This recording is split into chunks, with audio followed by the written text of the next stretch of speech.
तुम्ही इस्लामचा स्वीकार कशासाठी केला, काय कारण होतं, कोणत्या प्रेरणा याच्या मागे होत्या? तसं मला म्हणजे बुद्ध भेटायच्या अगोदर पैगंबरांची ओळख झाली आणि पैगंबर माझ्या दृष्टिकोनातनं आद्य क्रांतिकारक म्हणून मी त्यांच्याकडे पाहते. समाजातील वर्णव्यवस्थेच्या विरोधात, वर्गव्यवस्थेच्या विरोधात, स्त्री पुरुष असमानतेच्या विरोधात जर सगळ्यात पहिले कोणी लढलं असेल तर ते बुद्धानंतर माझ्या माहितीनुसार, म्हणजे मला आधी पैगंबर माहिती झाल्यामुळे मला तेव्हा असं वाटलं की हे सगळ्यात पहिले आहे की ज्यांनी जगाला बेटी बचाव बेटी पढावचा संदेश दिला, मुलीचा बापाच्या प्रॉपर्टीमध्ये समान हक्क सांगितला. त्याच्यानंतर बाळ जन्माला आल्यानंतर त्याला दूध पाजायचं की नाही हा सुद्धा अधिकार, म्हणजे मातृत्वाचं सुद्धा त्यांनी उदात्तीकरण केलं नाही, तर त्याला सुद्धा समतेच्या दृष्टिकोनातनं पाहून तिला तिचे राईट्स दिले.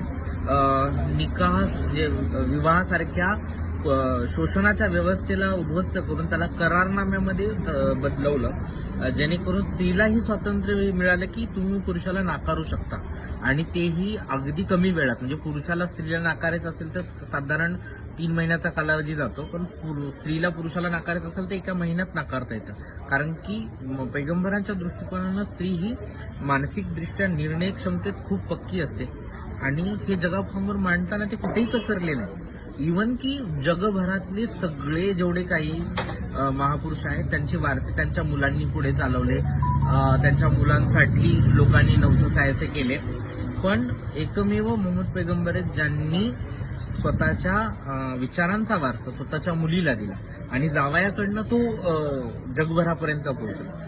तर मला असं वाटतं की एवढी बदलाची भाषा, म्हणजे अर्थात ही आजच्या काळात ही मर्यादित असू शकते, पण इसवी सन 786 मध्ये जेव्हा एक माणूस एवढा बदल सांगतो टोकाचा, तर तो क्रांतिकारकच असणार. आणि त्यामुळंच मी इस्लामकडे गेले.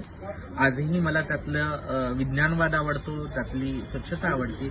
अर्थात काही लोकांनी त्याला खूप चुकीचं पोर्ट्रेट करून लोकांपर्यंत रिप्रेझेंट केलं, कारण की ब्राह्मणी मेंटॅलिटी ही सगळीकडं होती आणि आधी आहे. पैगंबरांच्या जाण्यानंतर ब्राह्मणी मेंटॅलिटींनी इस्लामला हायजॅक करून त्या परिवर्तनवादी चळवळीला एका बिंदूवर थांबवून आहे तसंच ठेवलं, त्यात कुठलंच रूपांतरच होऊ दिलं नाही, कारण की त्याच्यावर त्यांची फोटो उभी राहिली. तर ह्या फोटो उभं राहिलेल्या लोकांमुळं इतर परिवर्तनवादी विचारधारेच्या कार्यकर्त्यांपर्यंत परिवर्तनवादी कार्याचे जनक पैगंबर पोहोचत नाहीत असं मला.